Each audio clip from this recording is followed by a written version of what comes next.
یہ روزوں کے ایام ہیں اور بہت سارے لوگ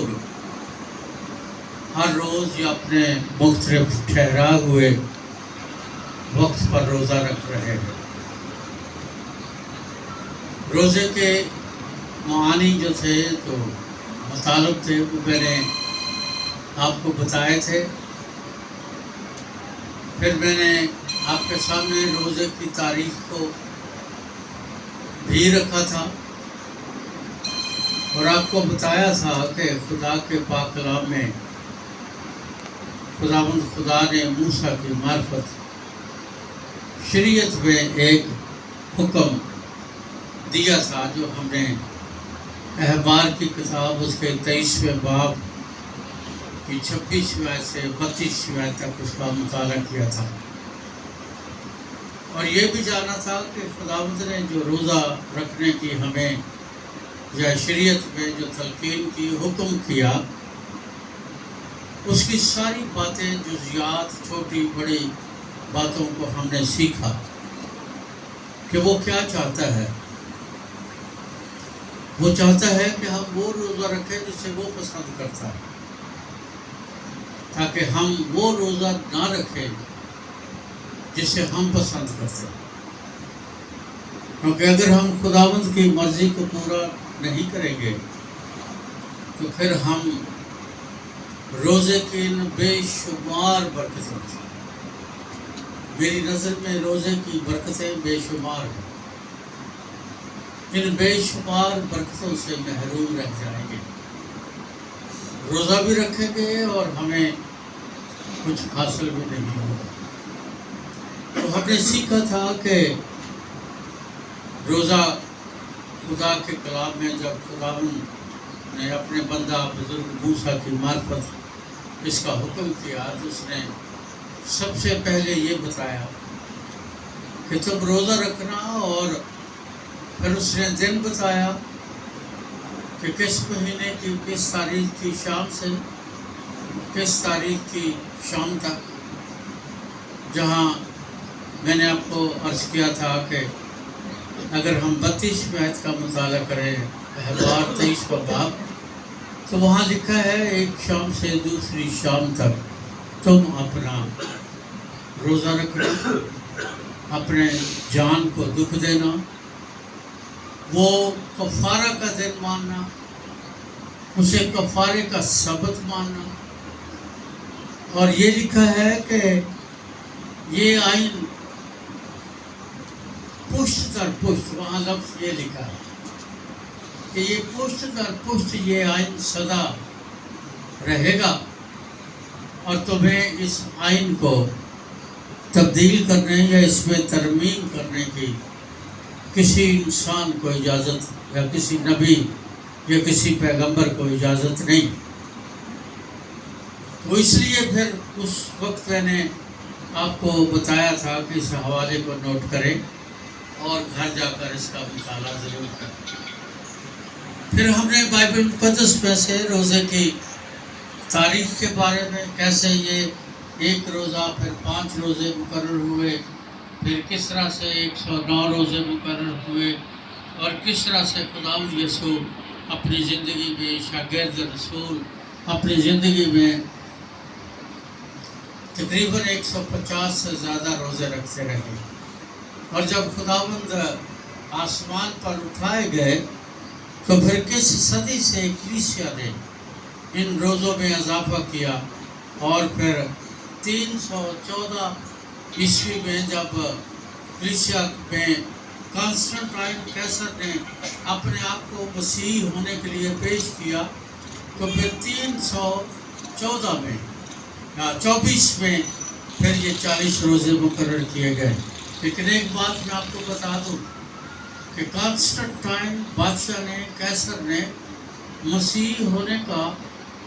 اعلان ضرور کیا تھا، اس کی بہت ساری ریزنز تھی جو میں آج نہیں بتا سکتا، لیکن ایک بڑی ریزن وجہ یہ تھی کہ وہ چاہتا تھا کہ مسیح دنیا کے جو لوگ ہیں وہ اس کی حمایت میں کھڑے ہو جائیں، اور 324 تک 10 سال کے اعلان کے بعد اس نے کبھی بپتسمہ نہیں لیا اپنی زندگی کی آخری سانس تک۔ تو وہ صرف نام کا مسیحی تھا اور اس نے کبھی بپتسمہ نہیں لیا، کسی نے اس کو بپتسمہ نہیں دیا۔ ہاں یہ ضرور ہے کہ ان 10 سالوں میں بہت ساری باتوں کو اس نے مقرر کیا جو آج ہماری کلیسیاؤں میں ہیں، اور ہم ان رسومات کو یا ان روایات کو یا ان ٹریڈیشنز کو بڑے جوش و خروش سے منا رہے ہیں۔ بعض اوقات مجھے بالکل اچھا نہیں لگتا، کیونکہ بائبل کی تاریخ کے طالب علم کی حیثیت سے یہ باتیں میرے لیے انتہائی ناقابل قبول ہیں، لیکن پھر میں خدا کا شکر کرتا ہوں کہ ہمارے لوگ کسی نہ کسی طرح خدا کے کلام کی ان باتوں کو، ان روایات کو مانتے ہیں، تھوڑا یا زیادہ یا کچھ بھی، کسی نہ کسی بات کو سمجھتے یا جانتے ہیں۔ اب میرا اور خدا کے خادموں کا فرض یہ ہے کہ جو خدا کے کلام کا مطالعہ کرتے ہیں، جو تاریخ سے واقف ہے، وہ ان باتوں کو کلیسیا تک پہنچائیں تاکہ کلیسیا وہ کرے جو خدا چاہتا ہے۔ روزے کی تاریخ کے بارے، پھر راکھ کی بدھ کے بارے ہم نے سیکھا کہ جی راکھ کا بدھ کہاں سے آیا، وہ میں نے آپ کو بتایا۔ میں نے آپ کو بتایا کہ راکھ کہاں سے آتی ہے، کیسے سب سے پہلے کس وقت استعمال کی گئی، کن لوگوں کے لیے استعمال کی گئی، اور آج بھی جب ہم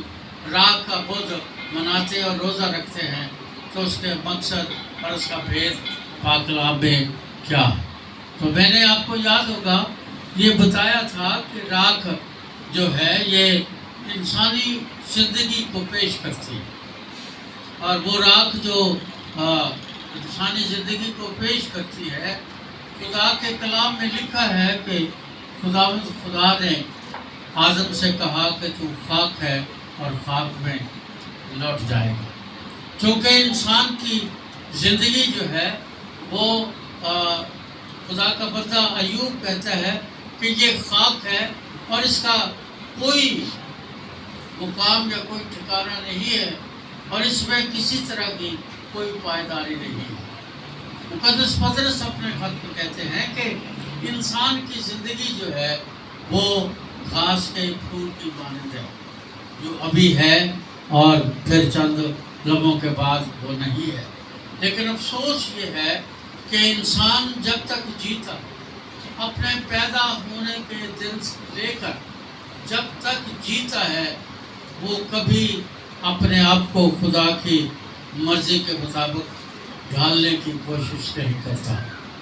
آپ کبھی غور کریں، انسان جب پیدا ہوتا ہے اس کی اوقات کیا ہے؟ میں لفظ اوقات استعمال کرتا ہوں۔ اس کی اوقات کیا ہے؟ وہ پیدا ہوتا ہے اور دوسرے ہاتھ اس کے پیدا ہونے میں اس کی مدد کرتے ہیں۔ پیدا ہوتا ہے، پھر دوسرے ہاتھ اس کو صاف کرتے ہیں، اس کی گندگی کو دھوتے ہیں، پھر دوسرے ہاتھ اسے لباس پہناتے ہیں، پھر دوسرے بدن سے وہ خوراک حاصل کرتا ہے،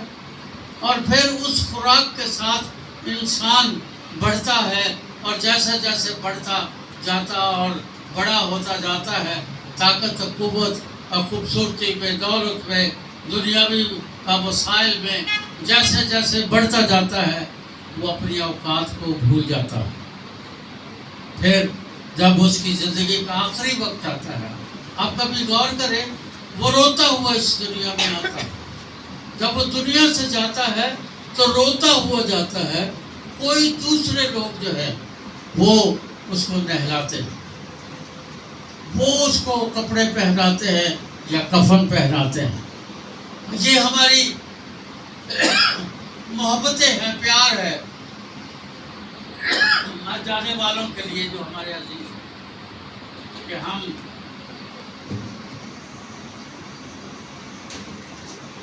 ان کے لیے درد، غم، پریشانی اور اس قسم کی باتیں کرتے ہیں، اور بڑے عجیب و غریب شہادتوں کو میں نے اپنی آنکھوں سے دیکھا۔ لیکن آپ کبھی غور کریں کہ آپ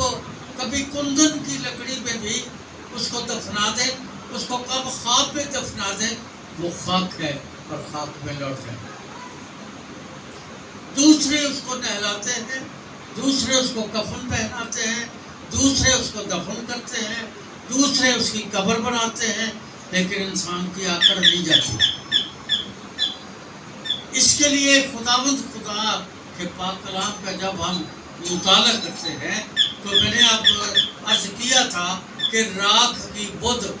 راکھ کا جو بدھ ہے اس کا مطلب کیا ہے، تاکہ انسان روزہ رکھے اور اپنی اوقات کو، اپنے آپ کو جانے کہ خدا